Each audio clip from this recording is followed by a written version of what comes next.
এই রেসিপিটা যেই দিন আমার বাসায় আমি রান্না করি সেই দিন মানে লিটারেলি এটা নিয়ে কারাকারি শুরু হয়ে যায়, কার থেকে কে বেশি খাবে সেরকম একটা কম্পিটিশন চলে আসে সবার মধ্যে। বিকালের সময়টাতে এই রেসিপি আমি সবচেয়ে বেশিবার বানিয়েছি, আর এই রেসিপির মানে তুলনা হয় না, বাচ্চা থেকে বড় সবাই পছন্দ করবে।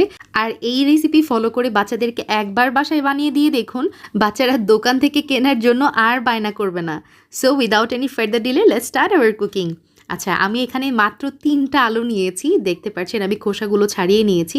এখন আলুগুলো আমি স্লাইস করে কেটে নিচ্ছি, আর এটা হচ্ছে ওই যে আমরা আলু ভাজি করি না সেরকম পাতলা পাতলা করেই কেটে নিচ্ছি। তবে আমি এই কাজটা করছি দ্রুত সিদ্ধ হওয়ার জন্য। আপনারা চাইলে আপনাদের পছন্দ মতো স্লাইস এখানে করে নিতে পারেন। তো কিছু সময় আলুগুলো কেটে পানিতে ভিজিয়ে রাখছি, আর এখানে একটা টমেটো আমি কেটে নিলাম। এখন সরাসরি চুলাতে চলে যাচ্ছি। একটা পাত্রের মধ্যে 2 কাপ মতো পানি দিয়ে দিলাম, তার মধ্যে ওই যে কেটে রাখা আলুগুলো আমি দিয়ে দিচ্ছি। আমি সমস্ত আলু এখানে ব্যবহার করেছি। আলুর মধ্যেই টমেটো একসাথে আমি সিদ্ধ করে নিব, কিন্তু খেয়াল করছি নিশ্চয়ই আমি কিন্তু টমেটোর ভিতরের যেই বিচিগুলো থাকে বা ভিতরের যে অংশটা সেটা কিন্তু আমি ফেলে দিয়ে জাস্ট মিটটা নিয়ে নিয়েছি। এখন ব্যবহার করছি 2টা রসুনের কলি। তো এখন ঢাকনা দিয়ে চুলার জালটা অন করে দিলাম। টমেটো সিদ্ধ হতেও যত সময় লাগবে আমার আলু সিদ্ধ হতেও ঠিক তত সময়ই লাগবে।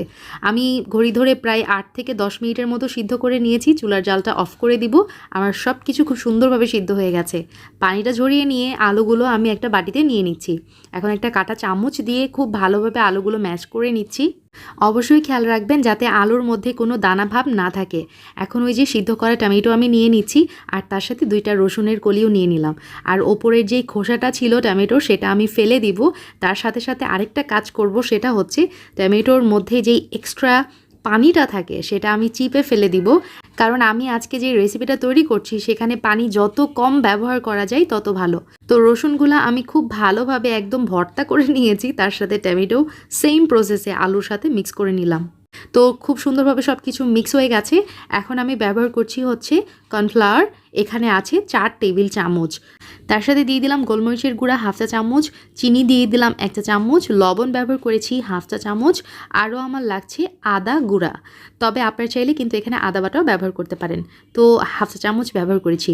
আর কুচি করে রাখা ধনিয়া পাতা দিয়ে দিলাম। তার সাথে একটা স্বাদে ম্যাজিক এখানে ব্যবহার করছি। তবে আপনারা কিন্তু চাইলে এখানে যে কোনো নুডলসের মশলাও দিয়ে দিতে পারেন। And last but not the least, সামান্য একটু তেল দিয়েছি, এই ধরেন 2 চা চামচের মতো। এখন সব কিছু উপকরণ একসাথে খুব ভালোভাবে আমি মিক্স করে নিচ্ছি। দেখতেই পাচ্ছেন সব কিছু খুব ভালোভাবে একদম মিক্স হয়ে গেছে। এখন যেটা করব, একটা প্লাস্টিকের শক্ত ব্যাগের মধ্যে আমি এই মিশ্রণটা তুলে নিব। এখানে আমি একটা আটার পলি ব্যবহার করছি, তবে আপনারা চাইলে পাইপিং ব্যাগ অথবা দুধের প্যাকেট যে কোনো কিছু ইউজ করতে পারেন, অথবা লবণের প্যাকেট, আপনাদের যেটা মন চায়। আর এই জিনিসগুলো হাতের কাছে অ্যাভেলেবল থাকে, এই জন্য এটাই ইউজ করে দেখালাম।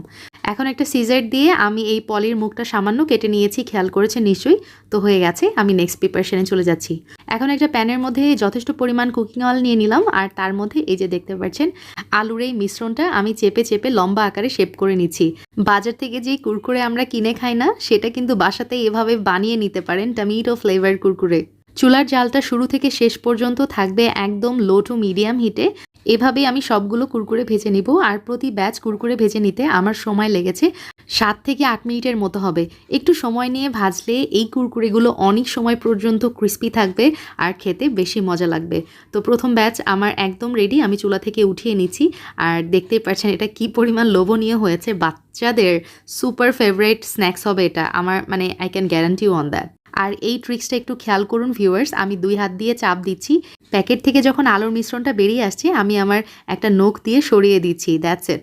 তো এই যে এভাবেই সবগুলো আমি ভেজে নিয়েছি। আর আমি এই কুরকুরে সার্ভ করেছিলাম টমেটো সসের সাথে।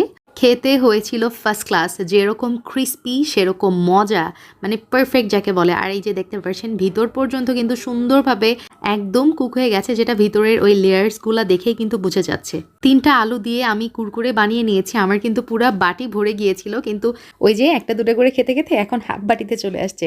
So what you think about my today's recipe can comment me below. ইনশাল্লাহ আবার দেখা হবে। আল্লাহ হাফেজ, আসসালামু আলাইকুম।